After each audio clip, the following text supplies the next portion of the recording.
Here with Coach Curt Hines, Bedford Bulldogs, 2-0 Bedford Bulldogs. How's that sound, Coach? I like the sound of it. We just got to keep the O in the loss column.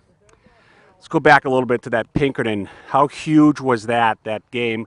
14-12. You beat a perennial powerhouse in Division One. A lot of people didn't give Bedford a chance. What did you say to those kids before they came out of the locker room? Well, it was just that. I think we're the only people in the locker room that thought we had a chance. A lot of people say they're surprised at our success so far, and when they only show up to the games, they would be surprised. We know what we've been doing in the off season and what we do each day in practice. It was a hell of a battle. I mean, it was something I couldn't be more proud of our guys. So it was a great way to start, our entrance into Division One. But tonight's another real big test for us. Talk to me about the injuries. A kid went down last week in the West game, lower leg. Who was the kid and how's he doing? Chris Joseph, he's doing really well. Thank God it's just a high ankle sprain, which is not a good thing, but it could be worse. So he'll be back within a week or two. We talked about before the Pinkerton game leadership. You lost some leaders last year. Has any kids emerged this year through those first two games? Yeah, I think that I had mentioned last time also that because of the fact that we lost only 10 seniors, but 6 being studs on and off the field, leadership-wise as well. So many kids have stepped up. Dan Colella stepped up. The Velas cousins have stepped up. Our entire offensive line. I mean, honestly, it's too many kids to mention, and that's exactly what you want. A coach's dream is to have a bunch of leaders on the team, and a lot of kids have stepped up. Talk about this kid Colella. He's a we've got something coming. Nice stop. I got your back. Talk about this kid Colella. He sat for a few years. How tough is it for a kid to sat behind a stud and then get his chance and produce the way he produced? Yeah, I couldn't be more proud of him, and that's exactly it. He was unheard of throughout the state because of James Caparell, and he waited paid his dues, kind of waited his time.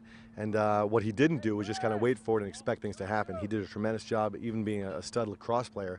He got himself into the weight room a lot throughout the offseason, during lacrosse as well. So he's poised for a great year. And Londonderry, this is another D1 team that wants to take a crack at Bedford. What do you expect to see out of Londonderry today? A lot of the same that we've seen in the past years. Even though we haven't played them in the regular season, we scrimmaged them a few years ago. They're a smash-mouth football team. A lot of misdirection. They just sniffer back, and they like to run a lot. What we've typically seen on film this year, at least, is their 7 to 10 run to pass, 7 to 3 run to pass ratio. They like to run a lot and pass enough just to keep us honest. And if our defensive backs get caught sleeping, as Goffstown had happen a little bit, that's when we're going to get hurt. But I feel confident. We had a really good week of practice. The defensive backs know that they are pass first responsibility, and then strong run support. So we'll be ready. Well, ball control is huge. I think in the Pinkerton first half, you had like 45 snaps to their 15, and you totally dominated the offensive side of the ball. How important is that? It's tremendous. We I hate to use the word lucky because I don't really believe in luck, but for lack of better words, last week against West, we turned the ball over 3 times. Fortunately, we recovered all 3 of those. But West is a struggling program. I have great respect for the program, but that's not going to happen tonight. If we cough the ball up, we'll most likely not get it back. Well, I was at that game, and if anybody from Londonderry was at that game, one weakness I saw, West was able to throw against you. A couple of those drives, they had made some completions, and I'm thinking, okay, is that a kink in the armor? How do you? Definitely not. I can see how people would think that. We've got 3 defensive backs that are stud athletes and very good. I think what happened was they were playing a little bit soft and in windy conditions, and West did a decent job, getting the ball out fairly quick and passing underneath our coverage. We'll be ready for any passes they throw tonight.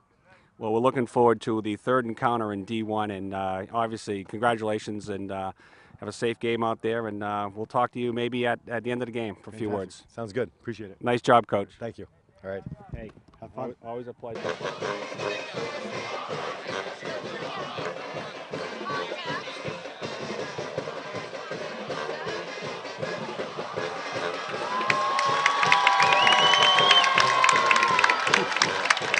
I wanted to cheer, but I guess I better.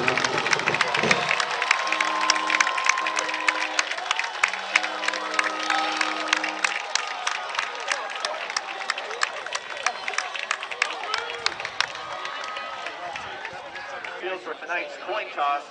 Folks, tonight's official, the referee is Paul Page. The umpire is Mark Frazier. The lineman is Don McGuian. The line judge, Bob Krupika. And the back judge is Jan Grushka.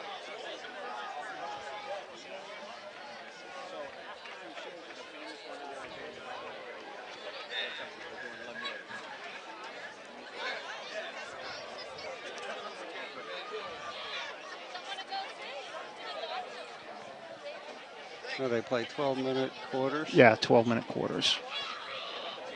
Who won the toss? I wasn't even watching. Tonight's honorary captains Nice play-by-play for the Lancers guy. are from the Autism Awareness Organization.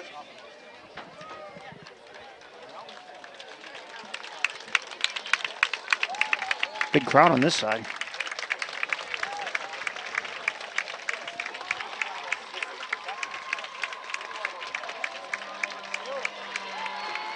The Bulldogs win the toss. They defer to Londonderry. Londonderry's coming out first. You got that? Yep. And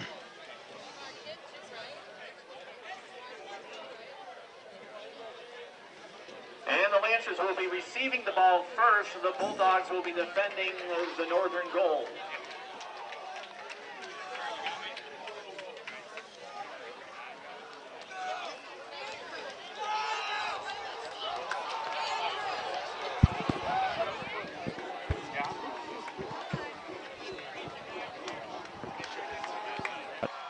Here's the snap. He's got plenty of time. Rolling to his right. Throws it downfield. It's caught. Looks like it might be good enough for a first down right at the sticks. That is right at the sticks. That's a good route, Bill. That was. He got the first down. Oh, they are going to give him a first. Very close. No measurement. The quarterback. It's going to be an option play to the left. There's the pitch. He cuts it up inside the contained man for a good gain on first down. Number 1. Good gain. Looks like it's about a yard short of a first. It's a pretty good gain on first down, wouldn't you say? Yeah. Gain of 8 on the play. The contained man did his job, but there was nobody filling behind him, and the back did the right. Got motion to the right. Dan's running to the right, cuts it back left. He gets out of a tackle, turns a loss into a gain. Good run by Dan Colella. Nice effort there. Very nice run. He was caught twice in the backfield. He was going to be thrown for a further loss than the 10 they had already lost. And now he's brought it back to 2nd and 10.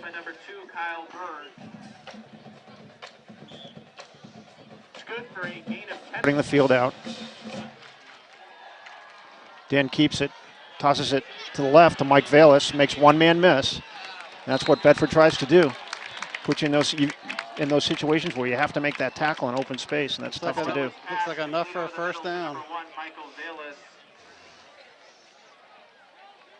Tackled on the play by number 10, Eric Fairweather. And it's good for a Bedford. She was, one back set. Dan's looking downfield. Good throw, well covered, but it looks like Valis held on for the catch. Good timing on that route. Sean Young looked like he was a little undecided as to whether to go for the ball or wait till. Second down and 3. Handoff straight up the middle to the second back. Aaron Pallas on the lead block. Mike Valis on the run. On the run was number 1, Michael Bayless. He picked up 17 yards. Tackled on the play by. Very nice executed play there. Well, that's the first time they ran it up the middle. It's a low snap. Dan fields it, throws it inside. One of those slip screens. Receiver's coming all the way around to the right. That's Andy Valis. And he's going to go in for 6. Came completely across the field after a low snap. Handled well by Dan, who's starting to hit his throws now. So the score is now the Bulldogs 6, the Lancers 0. Bedford lines up for the PAT.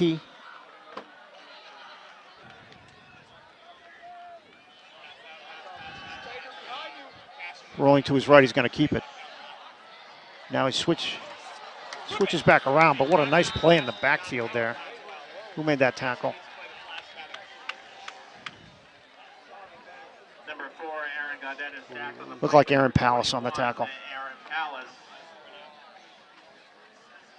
Yeah, Gaudet broke the first one. Dan again is up under center. Hands it off left guard. Nice blocking at the point of attack and good run up the middle. Well, he broke that. Once he got past that line, he picked up another 10, 12 yards. Collins on the carry. Tackled on the play by number 4, Aaron Gaudet. Well, the offensive line created a crease at the point of attack. That 3rd and 9, motion. Quarterback rolling right, dumps it off to the halfback. Nothing there. Loss in the play. Bedford smelled that one. Thomas O'Rourke on the tackle. Bishop was in motion and caught the pass, but the pursuit was right on him. Dan fakes, there's the belly option, and he keeps it, and he goes out right-hand side, and he's got a lot of room out there. He may go, and he's taken out of bounds. Right around the 10. At the 10. He showed a burst down the right sidelines. First time tonight he kept it on the read option. Yeah, he got some good speed getting outside there. Hadn't shown that all game. Shotgun formation, we got the back behind Dan. He's going to run right, there's the pitch right. Mike Bayless trying to extend the play. He eludes one tackler, he eludes 2-3 tacklers, and gets into the end zone. Looks like he was wrapped up twice on that play. Boy, that tackler's going to dream about that one all night. He had a chance. 2 different tacklers. Let him get outside. He's a tough guy to tackle. Shotgun formation. Dan pulls it out on the read option. He's going to get 6. Walked in untouched. Very good reception. That was well blocked. The right side of the Londonderry defensive line was completely collapsed, expecting the up back to get the ball up the middle. That was a good fake. And then Dan pulled it out, went outside, cut inside the outside, contained man. Now he's dropping back in a drop back. He's throwing it deep. That's a pretty pass. Looks like fair. They're going to call interference on that. It looked like it was the man was just playing the ball. Fairweather was the intended receiver. He did stop. Yeah, and the Bedford defender made a play on the ball, but they're going to call it. It would be very important for Londonderry. Something to build on for sure. Exactly. Goddard rolling left, and he tosses the ball out there. And as you pointed out earlier, I think it might have been picked off with a one-handed catch. Great catch out there. That's Mike Bayless again, making a big play. Full extension on that on a one-handed catch. Was a beautiful play, and as you pointed out earlier, sure, this is it's a take a knee formation. Yeah. It should be the game. 17 seconds and counting. The final score will be Bedford 19, Londonderry 0. Second consecutive shutout for Bedford. As the teams count down the final 2-1, and there's the gun. Ladies and gentlemen, that is the end. And we'll take a break and be right back. The final score from Leinster Park. The Bedford Bulldogs